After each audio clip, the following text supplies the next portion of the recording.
Hello दोस्तों, स्वागत है आपका आपके अपने यूट्यूब चैनल पे। दोस्तों, आज का जो वीडियो है वो आपके लिए बहुत ही इम्पोर्टेंट वीडियो है। आज का वीडियो रसायन विज्ञान से संबंधित कक्षा 12 से है। कक्षा 12 यानी इंटरमीडिएट के छात्रों के लिए है जो इस बार अब बोर्ड परीक्षा में बैठने वाले हैं। तो उनका आज ये बहुत ही इम्पोर्टेंट सब्जेक्ट रसायन विज्ञान यानी केमिस्ट्री से लिया गया है। केमिस्ट्री का पेपर 2023 का मॉडल पेपर सेकंड सेट आपको हल करवाया जा रहा है। तो कुछ निर्देश दिए हुए हैं, आपको पढ़ने हैं कि समय आपके 3.25 घंटे, पूर्णांक 70 है और नोट है विद्यार्थी को प्रश्न पत्र को 3 घंटे में पूर्ण करने के अभ्यास से है कि आप अभ्यास करते रहें। तो पहला क्वेश्चन आपके इस स्क्रीन पर आ गया। पहला क्वेश्चन आपका ये है, प्रत्येक प्रश्न के प्रत्येक खंड में 4 विकल्प दिए हुए हैं। सही विकल्प चुन करके उनके उत्तर आपको लिखने हैं। ठीक है, तो ये आपको पहला प्रश्न है। पहला प्रश्न आपसे कह रहा है कि प्लास्टिक है क्या? एक आयनिक ठोस है, धात्विक ठोस है और अक्रिस्टलीय ठोस है या आणविक ठोस है? तो क्या है प्लास्टिक? क्या है प्लास्टिक? है आपका प्लास्टिक आपका अक्रिस्टलीय ठोस है। ठीक है, ये ठोस है। तो तीसरा ऑप्शन आपका सही है। अगले क्वेश्चन की तरफ बढ़ते हैं। अगला क्वेश्चन आपका अगला क्वेश्चन ये आया, ये है यूरिया के जलीय विलेन की मोलता 4.44 मोल प्रति किलोग्राम है। तो विलेन की यूरिया में मोल प्रभाज क्या होगा? तो मोल प्रभाज आपसे पूछ रहा है कि इसका मोल प्रभाज क्या होगा। तो यूरिया के इस जलीय विलेन का इसका जो मोल प्रभाज है वो आपका पहला है 0.074। ठीक है, अगले क्वेश्चन की तरफ बढ़ते हैं। देखिए, आप बिना कम समय में, बहुत ही कम समय में आप अच्छे ज़्यादा से ज़्यादा क्वेश्चन अटेम्प्ट करने की कोशिश करें और अगर हो सके तो आप कॉपी और पेन लेकर के बैठें ताकि प्रत्येक क्वेश्चन को आप नोट करते चलें, ताकि आगे आने वाले समय में आपको दिक्कत ना रहे। अच्छे चालकत्व विलेन वाले पदार्थ होते हैं। अच्छे चालकत्व वाले विलेन जो पदार्थ होते हैं वो कैसे होते हैं? ये है प्रबल विद्युत अपघट्य, दुर्बल विद्युत अपघट्य, विद्युत अपघट्य या उत्प्रेरक। तो कौन होते हैं? प्रबल विद्युत अपघट्य। ये है आपका दूसरा ऑप्शन आपका सही है, ये प्रबल विद्युत अपघट्य। क्लियर? अगले क्वेश्चन की तरफ चलते हैं। अगला क्वेश्चन देखिए आपके स्क्रीन पर आ गया, ये रहा आपका अगला क्वेश्चन आपका ये रहा।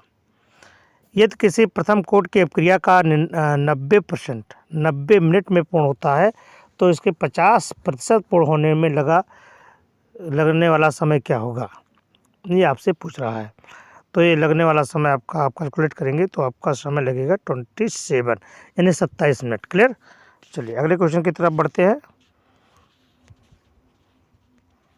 अगला क्वेश्चन आपका ये है, ये आ गया स्क्रीन पर। इनमें से कौन NaNO2 प्लस HCl के साथ में अपक्रिया करता है?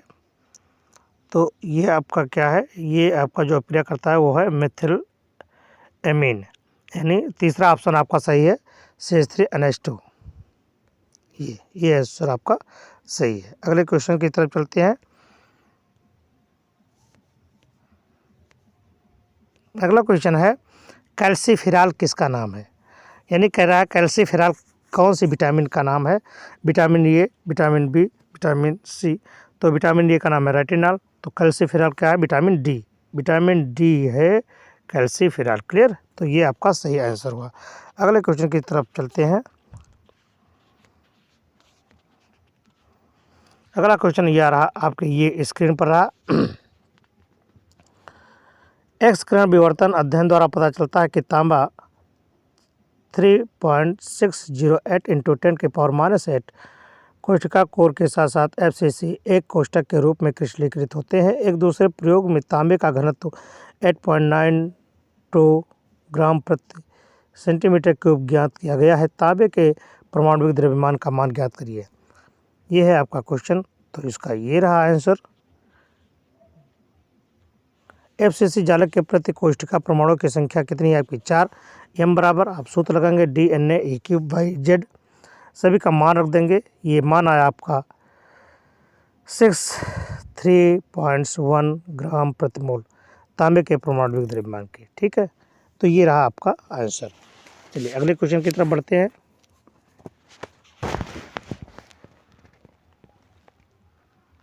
उस ब्लेंड की मोलरता की गणना कीजिए। उस ब्लेंड की मोलरता की गणना कीजिए जिसमें 5 ग्राम NaOH 450 ml ब्लेंड में घोला गया है। तो ब्लेंड की मोलरता आपको ज्ञात करनी है। तो इसमें मोलों की संख्या निकाल लीजिए पहले। भार बटे अणुभार है ना, भार बटे अणुभार होगा। NaOH का जो अणुभार है वो कितना है, 40 है। तो देखिए ये है आपका आंसर। NaOH के मोलों की संख्या आप निकाल लिए 5/40 बराबर 0.125 हो गया। फिर ब्लेंड का लीटर में आयतन 450 आपको दिया गया, तो उसको 1000 से भाग देंगे तो आपका निकल आएगा कौन, इसका लीटर में आयतन। मोलरता बराबर आप सूत्र रख देंगे। ठीक है, ये सूत्र आपका रखने पर ये आपका आंसर प्राप्त होगा। क्लियर। चलिए देखते रहो, अगले क्वेश्चन की तरफ बढ़ते रहो। अगला क्वेश्चन आया आपका ये, निम्नलिखित अपक्रियाओं का साम स्थिरांक परिकलित कीजिए। निम्नलिखित अपक्रिया का साम स्थिरांक परिकलित कीजिए। इसका आपको साम लिखना है। ठीक है, चलिए तो अगला ये देखिए, साम लिखिए। ये ESL equal to 0.059 2 log KC equal to 4C volt है ना। लाख KC बराबर आपका इतना मान, तो KC का मान कितना आएगा 0.92 इंटू 10⁻15। क्लियर। अगले क्वेश्चन की तरफ चलते हैं। अगला क्वेश्चन है, समांगी तथा विषमांगी उत्प्रेरण को समझाइए। समांगी और विषमांगी उत्प्रेरण को आपको समझाने हैं कि समांगी उत्प्रेरण क्या है और विषमांगी उत्प्रेरण क्या है। तो देखिए समांगी और विषमांगी ये आपके इस तरह से है। ये समांगी उत्प्रेरण, जब उत्प्रेरक एवं अभिकारक समान प्रावस्था में होते हैं तो उत्प्रेरण कैसा होगा, समांगी उत्प्रेरण होगा। ये C3COS3 plus H2O in the presence of H2SO4 तो क्या देगा, एसिटिक एसिड देगा। अब विषमांगी किसे कहते हैं, जब उत्प्रेरण एवं अभिकारक भिन्न भिन्न प्रावस्थाओं में होते हैं तो उत्प्रेरण विषमांगी कहलाता है। जैसे नाइट्रोजन प्लस हाइड्रोजन, तो ये आपको क्या देगा, अमोनिया। क्लियर, ये आपका विषमांगी है। चलिए अगले क्वेश्चन की तरफ बढ़ते हैं। किसी ताप पर शुद्ध बेंजीन का वाष्प दाब 0.8050 बार है। 0.5 ग्राम अवाष्पशील विद्युत अनापाघट्य ठोस को 39.0 बेंजीन में घोला गया है। प्राप्त ब्लेंड का वाष्प दाब 0.845 बार है। तो ठोस का मोलर द्रव्यमान आपको ज्ञात करने हैं। तो मोलर द्रव्यमान ज्ञात करने के लिए देखिए ये है आपका सूत्र दिया है, ये आपका मान दिया हुआ है, आप सूत्र लगाएंगे। ये सूत्र है और इस सूत्र का मान जब आप रखेंगे तो देखिए ये है आपका अंतिम में M2 इक्वल टू आपका कितना आएगा 170 ग्राम प्रति मोल। ठीक है, फिर से देखिए इसके मान को आप पहले रख देंगे सभी का मान, और फिर ये है आपका सूत्र है और इस सूत्र पर इन सभी का मान जब रखेंगे, ये मान रखने पर आपको प्राप्त होगा M2 का मान निकल आएगा। ठीक है, अगले क्वेश्चन की तरफ बढ़ते हैं।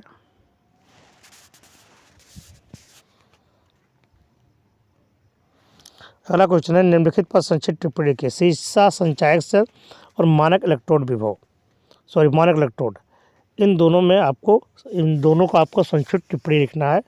तो देखिए एक एक करके देखिए। सीसा संचायक सेल किसे कहते हैं, ये है सीसा संचायक सेल। सीसा संचायक सेल सामान्यतः मोटर वाहनों और इन्वर्टरों में प्रयुक्त की जाती है तथा कैथोड लेड डाइऑक्साइड PbO2 से भरे हुए लेड का होता है। 35% सल्फ्यूरिक अम्ल विद्युत अपघट्य का कार्य करता है। सीसा संचायक सेल में निम्नलिखित अपक्रियाएं होती हैं। एनोड पर ये अपक्रिया होती है और कैथोड पर। देखिए ठीक, चलिए अगले क्वेश्चन की तरफ बढ़ते हैं। ये संपूर्ण अपक्रिया देख लीजिए, ये आपको सीसा संचायक सेल भी बना करके दिखाया गया है।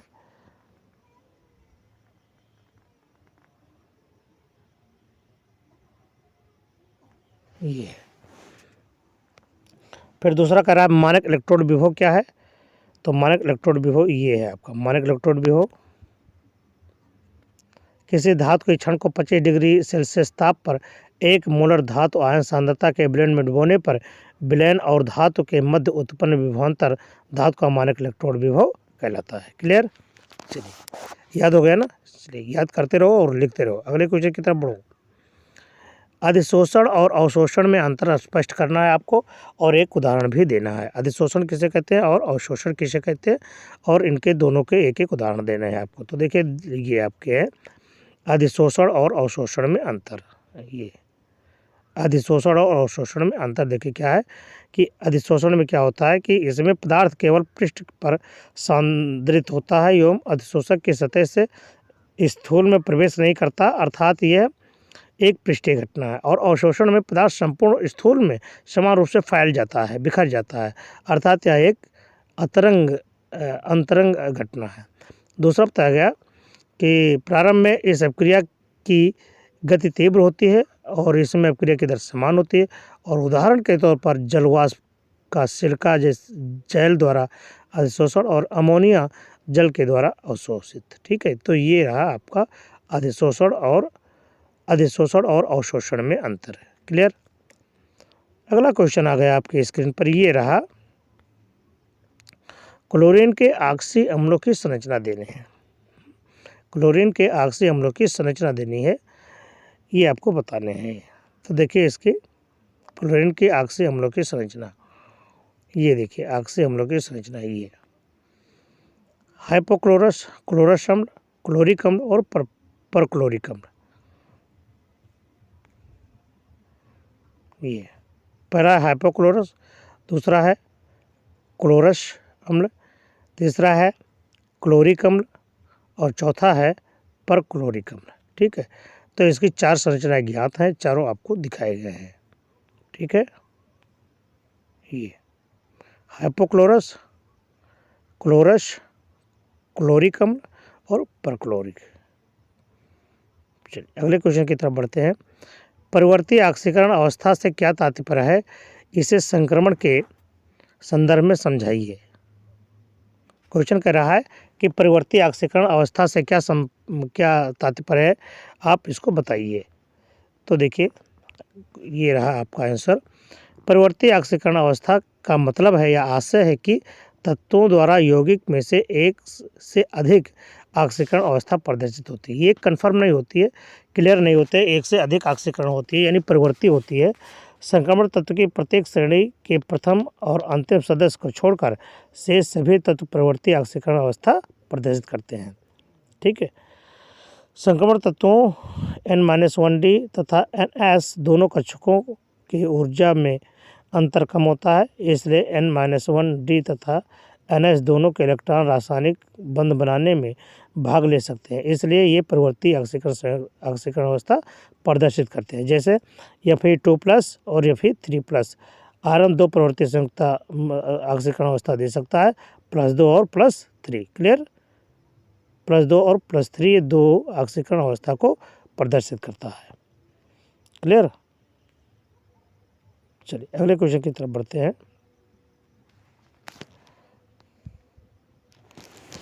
अगला क्वेश्चन है, एनिलीन के 2 रासायनिक परीक्षण लिखिए।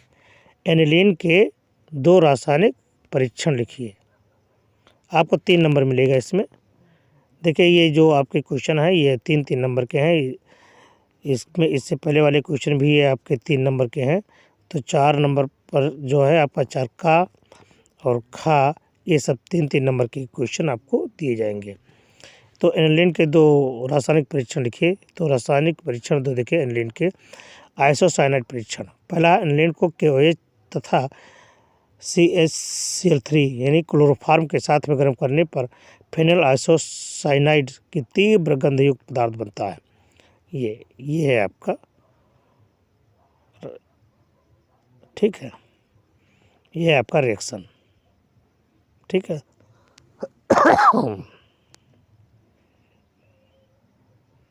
अगले क्वेश्चन की तरफ बढ़ते हैं। CCl5NH2 को ब्रोमीन जल के साथ में क्रिया कराने पर 2,4,6 ट्राई ब्रोमो फिनाल का अवक्षेप प्राप्त होता है। CCH5। देखिए CCH5 यहाँ पर आपको दिखाया गया है, लेकिन इसको यहाँ पर बेंजीन रिंग में दिखाया गया है। देखिए आगे देखिए आप किस तरह से देखेंगे इसको, ये देखिए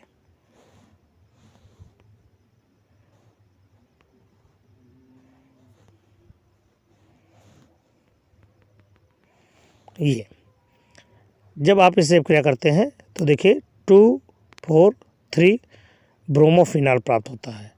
देखिए यहाँ पर जहाँ पर अमीन, ये जहाँ पर अमीनो समूह जुड़ा है, यहाँ पर इसको 1 बोलते, उसको एक कार्बन माना जाता है। यहाँ 2, 3, 4 और ये 5 और ये 6, तो यहाँ पर 6 नंबर पर माना जाता है। तो ये 2,4,6 ट्राइब्रोमोफिनॉल होता है। ठीक है, चलिए अगले क्वेश्चन की तरफ बढ़ते हैं।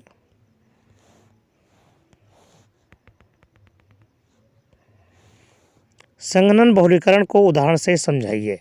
संघनन बहुलीकरण को आपको उदाहरण से समझाना है। ये क्वेश्चन है आपका 3 नंबर का है। चलिए, संघनन बहुलीकरण क्या है? संघनन बहुलीकरण के एकलक अणु एक के बाद एक जुड़कर तथा छोटे अणु को निकालकर बहुलक बनाते हैं। संघनन बहुलीकरण में प्रयुक्त होने वाले एकलक में एक से अधिक क्रियात्मक समूह होते हैं। ये देखिए आपका, ठीक है, इस तरह के आपके संघनन बहुलीकरण होता है। चलिए अगले क्वेश्चन की तरफ बढ़ते हैं। प्रति अम्ल की प्रकृति क्या है? प्रति अम्ल की प्रकृति क्या है, ये आपको बताना है कि प्रति अम्ल की प्रकृति क्या है। प्रति अम्ल की प्रकृति क्षारीय होती है। कैसे होती है? क्षारीय होती है।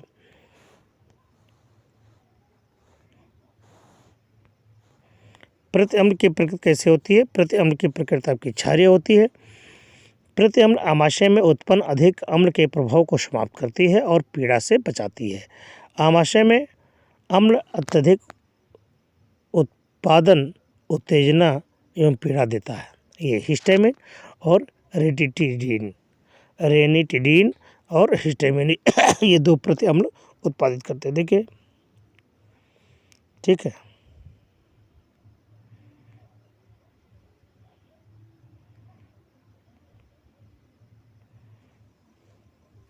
अगला क्वेश्चन देखिए।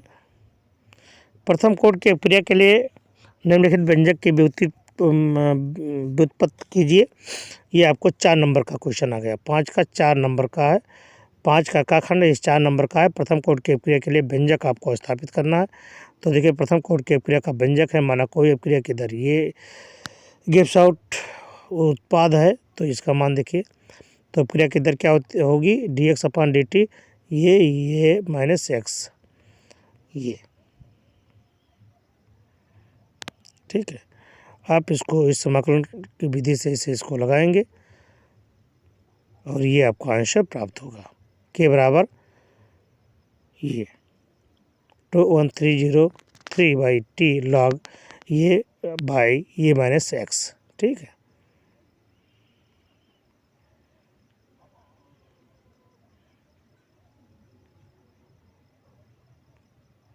अगले क्वेश्चन की तरफ पढ़ते हैं।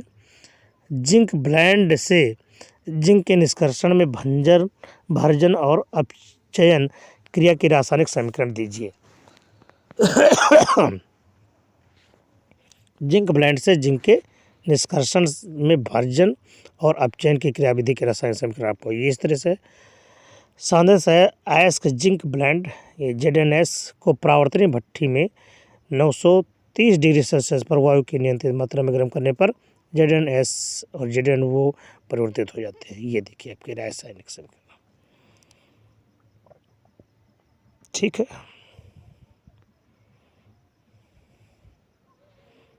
अगला,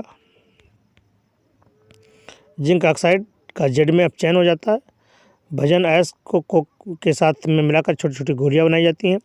1600 डिग्री सेल्सियस पर इन गोलियों को रिटार्ड में डाला जाता है, जिससे निम्न क्रिया होती है और जिंक प्राप्त होता है। जिंक ऑक्साइड को कार्बन के साथ अभिक्रिया करा करके क्या प्राप्त करते हैं, जिंक को आपको निकाल लेते हैं। ठीक है, जिंक आपको प्राप्त हो जाती है। अगले क्वेश्चन के बहुत ही इंपॉर्टेंट क्वेश्चन है, निम्नलिखित का IUPAC नाम। आपको international union of pure and applied chemistry आपको दिखाने हैं, यानी जो IUPAC नाम है वो आपको बताने हैं। तो देखिए पहला है AgNH3 का होल्ट है Cl। ये चारों यौगिक दिए गए हैं। इन चारों के नाम आपको इस तरह से देखिए, पहला है डाईएमीन सिल्वर फर्स्ट क्लोराइड, है ना ये। दूसरा आपका है Fe, तो यहाँ पर क्या हो जाएगा, आयरन हो जाएगा। और जल के कितने मॉलिक्यूल है, जल के 6 मॉलिक्यूल हैं। और क्लोराइड के कितने हैं, क्लोरीन के कितने परमाणु हैं, 3। तो यहाँ पर आपका हो जाएगा हेक्सा एक्वा आयरन। ठीक है, हेक्सा एक्वा आयरन 3 क्लोराइड। ठीक है, ये है आपका आंसर। देखिए हेक्सा एक्वा आयरन 3 क्लोराइड। और तीसरे में आपको दिया गया है PTNH3 का होल्ट है Cl2। तो यहाँ पर एमीन दिखाया गया है, तो एमीन कितना है, डाईएमीन। और क्लोरीन कितने हैं, ये भी डाई क्लोरो है। तो डाईएमीन डाईक्लोरो प्लेटिनम, और इसकी जो ऑक्सीकरण संख्या यहाँ पर दिखाया जाएगा वो क्या हो जाएगा, 2, है ना। और यहाँ पर आपको तीसरा जो चौथा है आपका K3CrCN का होल 6। तो ये है पोटेशियम हेक्सासाइनोक्रोमेट। क्या है, पोटेशियम हेक्सासाइनोक्रोमेट। तो ये आपके चारों के नाम ये दिए हुए हैं। ठीक है, चारों के आपके अलग अलग नाम दिए गए हैं। चारों को याद रखना बहुत ज़रूरी है, और इनमें से एक ना एक फंसेगा, मतलब 2-1 फंसेगा ज़रूर। तो सभी का नाम लिख लें और अच्छे से याद कर लें। चलिए अगले क्वेश्चन की तरफ बढ़ते हैं हम लोग।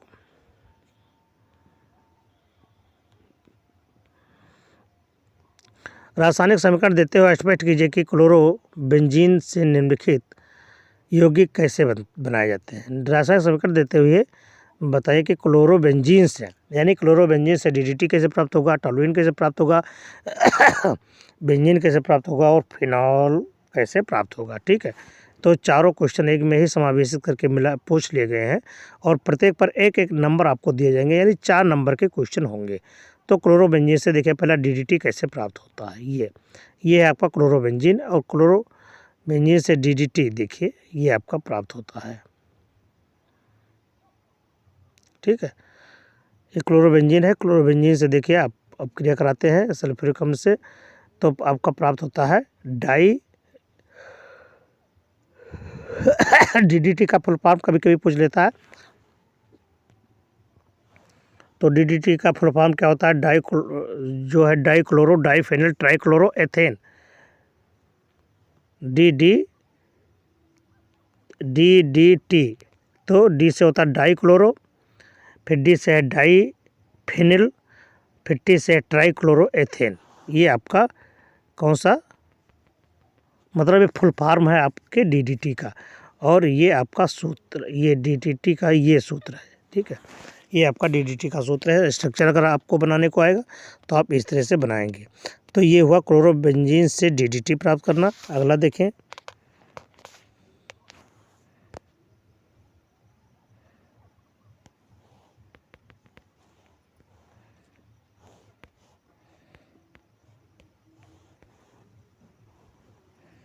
ये क्लोरोबेंजीन से टॉलुइन। दूसरा आप देखिए टॉलुइन प्राप्त हो रहा है। जब बेंजीन में CH3 लग जाता है, CH3 यानी एल्किल समूह लगता है, तो इसको टॉलुइन बोलते हैं। तो जब अपक्रिया करते हैं, ये आपका क्लोरोबेंजीन है, जब सोडियम के साथ में अपक्रिया करते हैं तो टॉलुइन प्राप्त होता है। ठीक है, चलिए अगले क्वेश्चन की तरफ बढ़ते हैं। अगला है क्लोरोबेंजीन से बेंजीन। अब क्लोरोबेंजीन से जब बेंजीन प्राप्त करना है तो इस तरह से क्रिया करते हैं, तो आपको क्लोरोबेंजीन प्राप्त हो जाता है।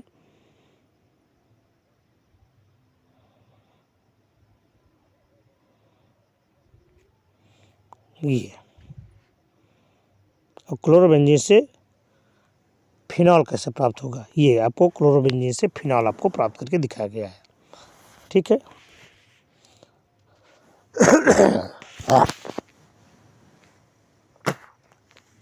अगला देखिए, अगला ये बहुत ही इंपॉर्टेंट क्वेश्चन है आपका, डाई एथिल ईथर बनाने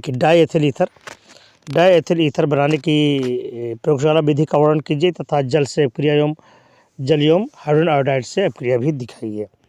तो आपको बताने हैं ईथर यानी ROR, ये आपका ईथर है। तो ईथर में कौन सा ईथर बताया गया है आपको, डाई एथिल ईथर। तो डाई एथिल ईथर का सूत्र क्या है, C2H5 वो C2H5, ये है आपका डाई एथिल ईथर। तो डाई एथिल ईथर किस तरह से प्रयोगशाला में बनाए जाते हैं, किस तरह से बनाए गए हैं आपको दिखाना है।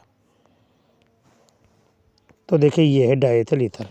सिद्धांत, एथिल अल्कोहल के आधिक्य को सल्फ्यूरिक अम्ल के साथ में 140 डिग्री सेल्सियस पर गर्म करने पर डाई एथिल ईथर प्राप्त होता है। ठीक है, ये आपका डाई एथिल ईथर है। ये आपका C2H5 OH है, जब अपक्रिया करेंगे तो एथिल हाइड्रोजन सल्फेट बनेगा।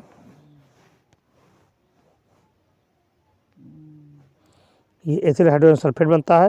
फिर एथिल हाइड्रोजन सल्फेट को फिर एथिल अल्कोहल से अपक्रिया कराते हैं तो आपका क्या बनता है, डाई एथिल ईथर प्राप्त होता है। ये है आपका डाई एथिल ईथर, C2H5 वो C2H5, ये आपको डाई एथिल ईथर प्राप्त होता है।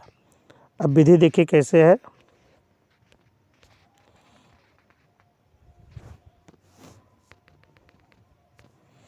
विधि, एक गोल पेंदी के फ्लास्क में C2H5OH सांद्र H2SO4 का मिश्रण 2:1 में लेकर के बालू उष्मांक पर 140 डिग्री सेल्सियस पर क्या करते हैं, 140 डिग्री सेल्सियस पर इसको गर्म करते हैं। ठीक है, जिसमें ईथर बर्फ में रखे ग्राही पात्र में एकत्रित होने लगता है। इस प्रकार C2H5 में H2SO4 एथिल अल्कोहल और जल की अशुद्धियाँ होती हैं। सल्फ्यूरिक अम्ल की अशुद्धियों को दूर करने के लिए ईथर का NaOH ब्लेंड के साथ धोते हैं और एथिल अल्कोहल की अशुद्धियों को दूर करने के लिए ईथर को 50% कैल्शियम क्लोराइड ब्लेंड में रख देते हैं, जिससे कैल्शियम क्लोराइड एथिल अल्कोहल के क्रिस्टल प्राप्त होते हैं। कैल्शियम क्लोराइड जल को क्या करता है, अवशोषित कर लेता है और शुद्ध डाई एथिल ईथर आपको प्राप्त हो जाती है। ठीक है, तो ये है आप विधि कैसे आप इसको बनाएंगे, और ये है प्रयोगशाला विधि में ये है आपका कि किस तरह से बनाया गया है। तो चित्र आपको ज़रूरी याद करना होगा कि किस तरह से हमारा चित्र बना है, कौन कौन सी चीज़। तो यहाँ पर आप देख सकते हैं ये आपका एथिल अल्कोहल यहाँ पर रखा गया, ये थर्मामीटर है आपका, इसको लेकर के एक स्टैंड के द्वारा ये लगाया गया है, यहाँ पर ईथर आपको प्राप्त हो रहा है।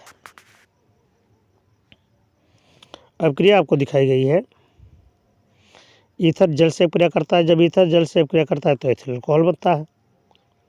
ठीक है, हाइड्रोजन आयोडाइड से ईथर अपक्रिया करता है तो एथिल अल्कोहल बनता है, यानी दोनों क्रियाओं में एथिल अल्कोहल ही बनता है। ठीक है, तो ये आपको याद रखना होगा। या कह रहा है तो या तो ये डाई एथिल ईथर बनाने की विधि है, या इसमें से पूछ रहा है, या है अथवा करके लगा है, या निम्न अणुभार के अल्कोहल में विलय होते हैं। आपको समझाने होंगे, 3 क्वेश्चन दे रहा है कि समझाइए कि निम्न अणुभार के अल्कोहल जल में विलय होते हैं। दूसरा, अल्कोहल के क्वथनांक अणुभार बढ़ने के साथ बढ़ते हैं। और तीसरा है कि ईथर की जल के विलयता बहुत कम होती है। तो ये आपको बताने हैं। तो देखिए ये तीनों के आंसर आपको मिल जाएंगे एक ही साथ। ये देखिए अथवा करके, अल्कोहल ROH उपस्थित एल्किल ग्रुप R जल प्रतिकर्षी तथा जल में अम्लीय होते हैं, परंतु कम अणुभार वाले अल्कोहल एल्किल ग्रुप छोटा होता है, जिससे एल्किल समूह कम प्रतिकर्षी प्रभाव प्रदर्शित करते हैं। अल्कोहल के जल के अणुओं के साथ हाइड्रोजन बंध बना लेते हैं, इसलिए कम अणुभार वाले अल्कोहल जल में विलय होते हैं। और दूसरे में बताया गया कि अल्कोहल के अणुभार बढ़ने पर उसके पृष्ठीय क्षेत्रफल अधिक हो जाता है, जिसके कारण अणुभार बढ़ने के साथ अल्कोहल का क्वथनांक बढ़ता है, इसलिए जल के अणुओं के साथ हाइड्रोजन बॉन्ड नहीं बनाते। यह अत्यधिक दुर्बल बॉन्ड बनता है, जिसके कारण इनकी जल में विलेयता बहुत कम होती है। ठीक है, अब अगला क्वेश्चन है, क्या होता है जब, व्हाट्स हैपन व्हेन में दिखाया जाता है क्या होता है जब केवल आपको रासायनिक समीकरण देने हैं। बेंजोइक अम्ल की क्रिया सांद्र H2SO4 यानी सांद्र सल्फ्यूरिक अम्ल की उपस्थिति में N3H अम्ल से कराई जाती है, तो क्या बनता है। ठीक है, ये क्रिया है। C6H5COOH N3H से क्रिया करते हैं तो क्या बनता है, एनिलीन बनता है। क्या बनता है, एनिलीन। ये क्रिया आपको साफ साफ ऐसे करके दिखा देना होगा। रासायनिक समीकरण आप देंगे, आपको पूरे के पूरे नंबर मिल जाएगा। ये एक प्रकार का मैथ है बच्चा, इसमें नंबर कटते नहीं हैं। लेकिन अगर आपकी रासायनिक प्रक्रिया सही नहीं बना पाए तो नंबर एक भी नहीं मिलेगा। ठीक है, अगला क्वेश्चन है, एसीटोन सोडियम बाइसल्फाइड के साथ अभिक्रिया करता है। जब एसीटोन किससे, बाइसल्फाइड के साथ में अभिक्रिया करता है तो क्या होता है। देखिए, ये एसीटोन है, जब सोडियम बाइसल्फाइड के साथ में अभिक्रिया करता है तो योगात्मक अभिक्रिया करता है, ये आपका यौगिक बनता है। ठीक है, अगला क्वेश्चन देखिए, फॉर्मल्डिहाइड के हाइड्रोजन साइनाइड के साथ में अभिक्रिया। जब फॉर्मल्डिहाइड हाइड्रोजन साइनाइड से अभिक्रिया करता है तो क्या बनता है। देखिए, ये बनता है, जब फॉर्मल्डिहाइड हाइड्रोजन साइनाइड से अभिक्रिया करता है तो आपको ये बनाता है। देखिए, अगला देखिए, एसीटोन की क्षारीय आयोडीन के साथ में अभिक्रिया। एसीटोन की क्षारीय आयोडीन के साथ में जब अभिक्रिया करता है तो क्या होता है। ये देखिए, CH3COCH3 आयोडीन के साथ में NaOH की उपस्थिति में जब NaOH के साथ में अभिक्रिया करता है तो आयोडोफार्म देता है। क्या बनता है, आयोडोफार्म और सोडियम एसीटेट बनाता है। क्लियर, ये अभिक्रिया बड़ी ही इंपॉर्टेंट है, आपको याद रखना है, सदा याद रखनी है। अगले क्वेश्चन की तरफ बढ़ते हैं, फार्मिक अम्ल की PbCO3 के साथ में अभिक्रिया। जब फार्मिक अम्ल PbCO3 के साथ में अभिक्रिया करता है, देखिए ये है आपका HCOH PbCO3 से अभिक्रिया करता है तो लेड फॉर्मेट बनता है। क्या बनता है, लेड फॉर्मेट। क्लियर, चलिए अगले क्वेश्चन की तरफ बढ़ते हैं, क्लोरीन के औद्योगिक निर्माण की विद्युत अपघटन विधि का सचित्र वर्णन कीजिए। आपको यहाँ पर क्लोरीन विद्युत अपघटन विधि से क्लोरीन बनाने की विधि आपसे पूछा जा रहा है। 5 नंबर है, लॉन्ग आंसर का क्वेश्चन है। तो देखिए, ये है आपका क्लोरीन के निर्माण के विद्युत अपघटन विधि। सिद्धांत, क्लोरीन के औद्योगिक स्तर पर निर्माण के लिए सांद्र NaCl का विद्युत अपघटन किया जाता है। ब्राइन का स्टील कैथोड तथा ग्रेफाइट एनोड के मध्य में विद्युत अपघटन करने पर Cl2 आपकी प्राप्त होती है। देखिए ये, ठीक है, विधि आपको बताया गया है। ब्राइन का विद्युत अपघटन एक विशेष प्रकार के सेल में किया जाता है जिसे नेल्सन सेल कहते हैं। इसे स्टील का कैथोड U आकार का छिद्रित तथा एनोड ग्रेफाइट की छड़ होती है। एनोड की आंतरिक सतह पर सांद्र डायाफ्राम लगा होता है जो कैथोड और एनोड कक्ष को अलग करता है। ब्राइन तथा विद्युत अपघटन करने पर एनोड पर क्लोरीन गैस मुक्त होती है जिससे स्टील के सिलेंडर में एकत्रित कर लिया जाता है। कैथोड पर हाइड्रोजन गैस मुक्त होती है और कैथोड कक्ष में NaOH एकत्रित हो जाती है। ठीक है, अथवा करके पूछ रहा है क्वेश्चन। अथवा आप बताएंगे हीलियम, नियॉन, आर्गन और क्रिप्टॉन का उपयोग लिखिए। अगर ये आप इसको नहीं लिखें तो आपको ये लिखना होगा उपयोग। तो देखिए, उपयोग कैसे होता है। हीलियम का उपयोग गुब्बारों को भरने में, वायुयान के टायरों में, गैस शीतित नाभिकीय रिएक्टरों में या द्रव हीलियम का उपयोग अति चालक चुंबक को उत्पन्न तथा कायम रखने में किया जाता है। ठीक है, नियॉन का उपयोग देखो, नियॉन का उपयोग विज्ञापनों तथा साइन बोर्डों में और कोहरे को भेदने वाले लैंपों में इसका उपयोग नियॉन का किया जाता है। आर्गन का देखिए क्या होता है। आर्गन का उपयोग निष्क्रिय वातावरण उत्पन्न करने में किया जाता है। विद्युत बल्बों तथा रेडियो के बल्बों को भरने के लिए किया जाता है। आर्गन नियॉन का मिश्रण प्रकाश विज्ञापन हेतु भी प्रयोग किया जाता है। और क्रिप्टॉन का उपयोग जो होता है, क्रिप्टॉन और जिनान गैसें आर्गन के स्थान पर बल्बों में भरने में प्रयुक्त होती हैं। ठीक है, क्रिप्टॉन जिनान तक का मिश्रण फोटोग्राफी के लिए प्रयुक्त कुछ चमकने वाले ट्यूबों में होता है। ठीक है, तो ये आपका है। अगर आप नहीं करेंगे तो आपको अथवा करके दिखाना होगा। अगला पूछ रहा है DNA और RNA में अंतर बताइए। या डीएनए फिंगरप्रिंटिंग और इनके उपयोग बताइए, और हमारे शरीर में प्रोटीन का क्या कार्य है। तो देखिए संरचनात्मक अंतर देखिए क्या है, डीएनए और आरएनए में अंतर है। इसमें उपस्थित पेंटोस शर्करा डीऑक्सीराइबोज होती है, इसमें राइबोज शर्करा होती है। इसमें साइटोसिन थाइमिन जैसे पिरिमिडिन बेस के रूप में होते हैं, इसमें साइटोसिन यूरेसिल जैसे पिरिमिडिन बेस के रूप में होते हैं। ये स्वयं द्विगुण हो सकता है, ये स्वयं द्विगुण नहीं कर सकता है। इसके अणु बड़े होते हैं, इसके अणु अपेक्षाकृत छोटे होते हैं। देखिए ये आपको दिखाए गए हैं। तो ये डीएनए और आरएनए में अंतर है, ठीक है। दूसरा कह रहा फिंगरप्रिंटिंग से आप क्या समझते हैं, तो प्रत्येक जीव के अंगुली के छाप अलग अलग होते हैं, ये अंगुली के शीर्ष पर होते हैं। किसी व्यक्ति की पहचान के लिए लंबे समय तक प्रयोग में लाया जा सकता है, जिसे शल्य चिकित्सा द्वारा प्रवर्तित किया जा सकता है। व्यक्ति की पहचान के लिए डीएनए फिंगरप्रिंटिंग में काम लेते हैं।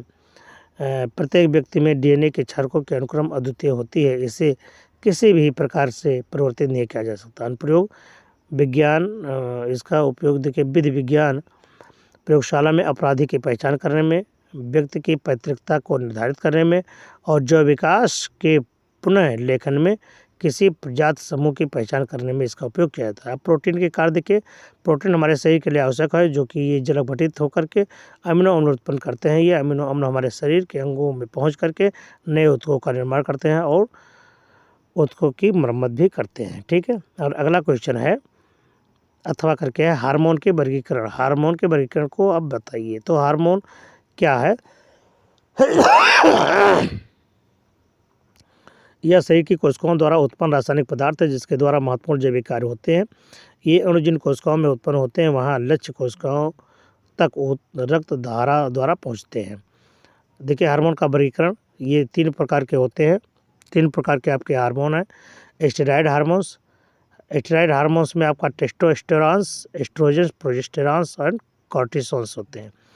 तो टेस्टोस्टेरॉन्स को होते हैं पुरुष जननांगों के कार्य तथा विकास में नियंत्रण करता है। एस्ट्रोजन ये स्त्री जननांगों के सामान्य कार्य का नियंत्रण करता है। और प्रोजेस्टेरॉन गर्भावस्था में विकास का नियंत्रण करता है। कार्टिसोन वसा, अन्य प्रोटीन, कार्बोहाइड्रेट, खनिज लवणों में उपापचय का नियंत्रण करता है, ठीक है। तो ये स्टेरॉयड हार्मोन हो गया। एमिन हार्मोन जो होते हैं एपिनेफ्रेन हृदय गति या रक्तदाब को बढ़ाना है इसका। थायरॉक्सिन सामान्य वृद्धि एवं विकास का नियंत्रण करना। और जो पेप्टाइड हार्मोन्स होते हैं वो ऑक्सीटोसिन, वैसोप्रेलिन, इंसुलिन और ग्लूकोजन। तो ऑक्सीटोसिन बच्चे के जन्म के समय गर्भाशय में संकुचन करता है, जिससे बच्चा आगे निकलता है। वैसोप्रेसिन मूत्र के रूप में जल के उत्सर्जन को रोकता है। और इंसुलिन देखिए रक्त में ग्लूकोज को नियंत्रित करता है, और ग्लूकोजन रक्त में ग्लूकोज की मात्रा को बढ़ाता है, ठीक है। तो ये आपके हो गए आज का ये पेपर। तो आज का ये पेपर अब यहीं पर समाप्त होता है। हम मिलते हैं अगले सेट के साथ में। तब तक के लिए आप पढ़ें, मस्त रहें और अपने अध्ययन काल को आप आगे बढ़ाते रहें।